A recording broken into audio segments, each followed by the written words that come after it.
Hello student, welcome to my class. Today I am going to take class 9th economics chapter 1 and the name of the chapter is Story of Palampur. So let's proceed.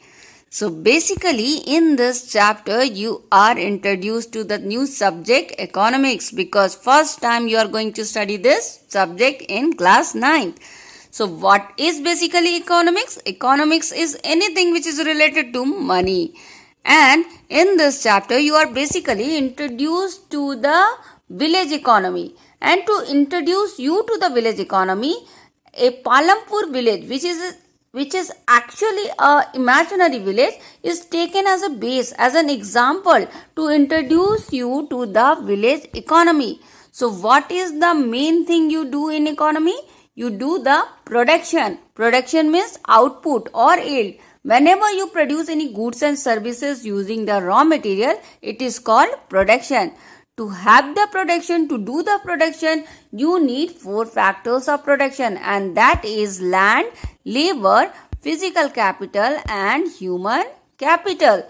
Without this 4 factor of production, you cannot carry on the production activity. So this factor is needed to do any kind of production. So let's analyze this factor one by one. So first and foremost we require for production is land. Land is any piece of place on which the economic activity is done. If you want to do agriculture, you need land. If you want to set up an industry, you need land. So land is the first factor required for production. Second, you need the labor who will work on those land. This labor are actually of 2 types. One is skilled labor and another one is unskilled labor. Skilled labor are those labor which are trained and skilled. And another they are trained and educated, and unskilled labor are those labor which are uneducated and they are not at all trained. So this is labor which you again required for the production, without whom you cannot do production. The third factor you required for the production is physical capital. Physical capital are all those inputs which are needed for the production. So it is also of 2 types. One is fixed capital and another one is working capital.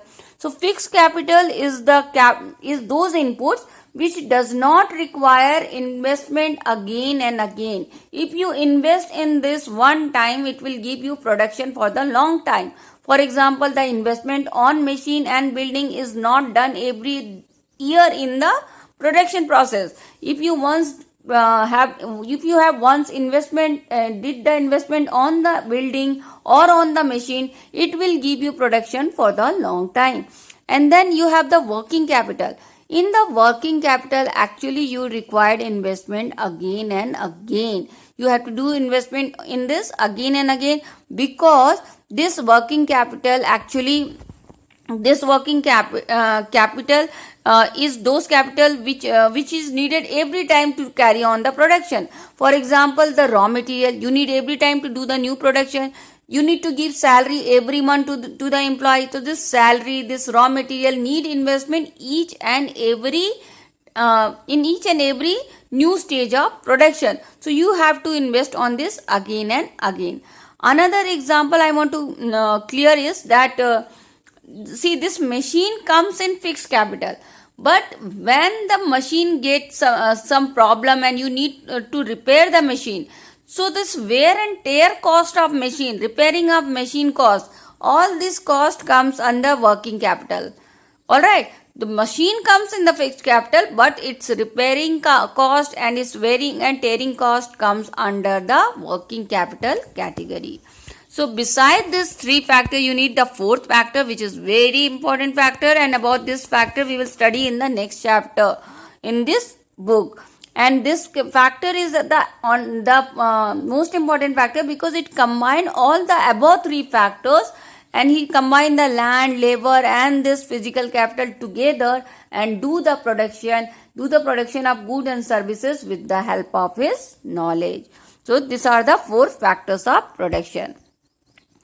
And because we are introduced to the village economy. We are studying about the village economy. So what is the main occupation of village? It is agriculture. So what should be the aim of the economy? To increase the production of this agriculture. And how can we increase the production of agriculture? By various methods. Like we can increase the agriculture production by increasing the size of land, because more land means more production.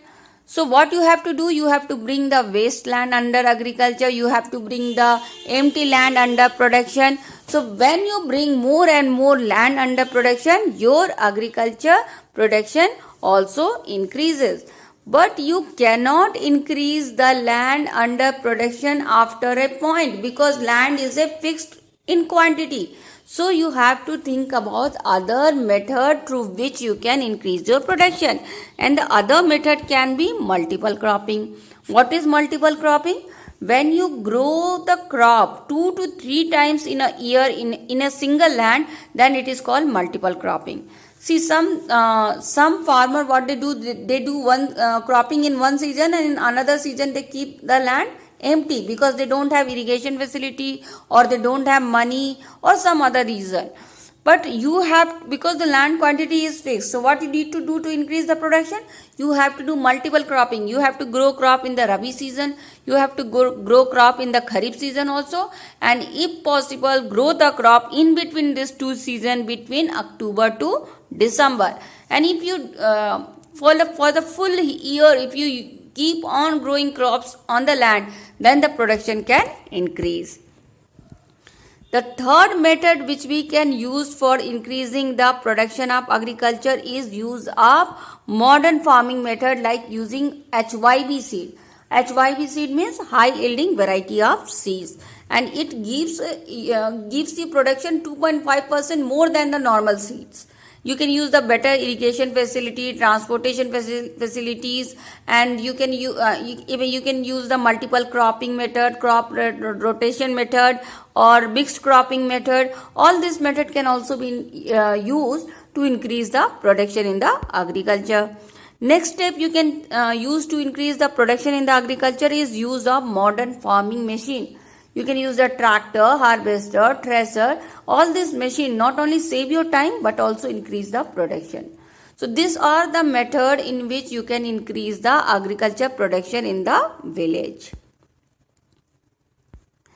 Now let's see, will the land sustain in the future? See, we are putting so much of pressure on the land. We are taking more and more production from the agriculture's land.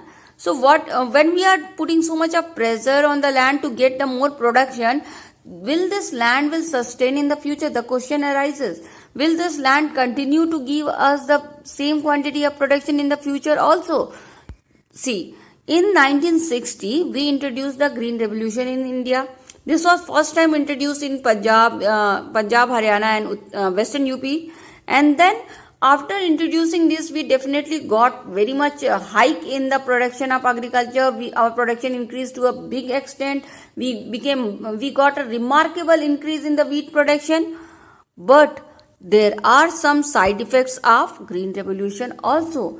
And when we see this side effect, we are forced to think that will this land will sustain in the future also? Will it continue to give the same production in the future also? So what are the side effects of Green Revolution? Let us analyze one by one. The first one is HYB seed. Yes, of course, HYB seed give you 2.5% more production than the normal seed, but this HYB seed need lot of water, lot of fertilizer to have the production, and this cannot be afforded by the small farmer, and that's why it is the one of the side effect of Green Revolution. Second is use of fertilizer. The fertilizer, when you increase, for instance, the production increase to a big extent presently. But what happens, this overuse of fertilizer, it decreases the quality of land slowly and slowly. And when the quality of land will decrease, the quantity in the future will also decrease in agriculture. And so the fertilizer which you feel that is increasing the production today can decrease the production in the future. Third is the tube well. Tube well, tube wells are used to do the irrigation, and through the tube well you are overusing the water of the ground level, and this overuse of water from the ground, this can lead to decrease in the level of water in the ground. Okay, underground water can decrease, and if this underground water is decreased, it's going to give a lot of water shortage in the future. Next is this use of chemicals to kill the pest. They are not only killing the pest, they are also killing the innocent, useful microorganism. And these microorganisms are needed in the soil to make the soil fertile. And you are killing those microorganisms, so ultimately the fertility of the soil will decrease, and in the future production will decrease. And the next is the pollution caused by the various method of the green revolution. It is creating water pollution, it is creating land pollution, soil pollution, and so all this side effect make us feel that maybe this land will not sustain in the future. So this is really questionable, and we need to think about it in present. Now let us discuss about the farmer, because the agriculture is the main activity of the village, and farmer are the people who work for the and do the agriculture. So what are the various types of farmer present in the village? Let us analyze one by one. So first one is landless farmer. So landless farmers are those farmers which are very poor and they don't have any land. They work on some other's land. Then you have the small farmer. Small farmers are actually those farmers who have very small quantity of land. Though they have land, but very small quantity. It is less than 2 hectare. And this farmers are in large quantity in the village, and they are not able to fulfill their needs because their land size is very small. Then you have the medium farmer. They have the land between 2 to 10 hectare, and they are neither rich nor poor. And then you have the large farmer who are actually very rich. Their quantity is very less rich farmers and large farmer you will find in the village. But their land quantity is very big. They have large number of land under them, and they give work to the landless farmer and small farmer to work on their field, and then they do the agriculture on their field for some money. And every time we are using the word hectare, so 1 hectare is 10,000 square meter. So 10,000 square meter size of plot is known as 1 hectare. Now let us see who provide labor to these farmers. So this labor is provided to the small farmer by themselves itself, because their land size is less than 2 hectares, so they work in their own land. And if they need more help, they take the help of their family member. But this big farmer, the large farmer, they cannot work in that big land alone. So what they do, they take the help of this small farmer and the landless farmer to work on their field. Because landless farmer are anyhow, they don't have any land, and small farmer have such a small land that they cannot fulfill their needs from that land. So they are forced to work in the large farmers land also, and to meet their needs and to get the money. The second is who provide capital to these people, who provide capital to these farmers.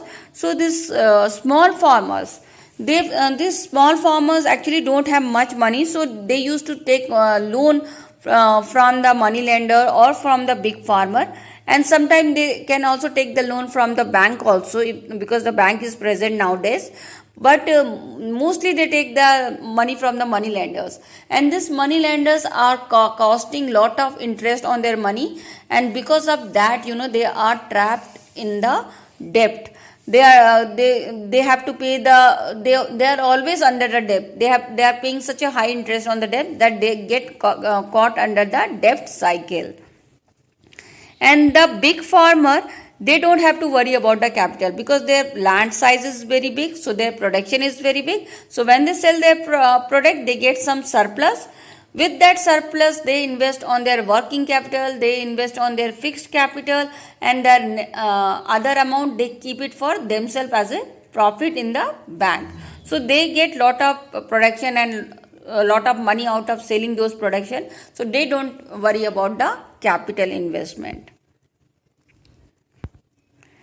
Now let us see the activity which are done in the village. There are two types of activity which is done in the village. One is farming activity which is related to the agriculture, and the second is non-farming activity which is actually include many things. Like under non-farming activity you have dairy. So dairy is that activity in which you rear the animals which give you milk. This is the easiest and the second largest occupation in the village, because in the village if they put the dairy animals, they help them in the field, and it is easy to feed them because the agricultural waste and the fodder can be used to feed this animal. So this is the second largest occupation of village. And the second non-farming activity is small scale manufacturing, in which you do the small manufacturing of like you are making pots, you are making utensil, or you are doing leather work and etc. So small manufacturing also goes in the villages.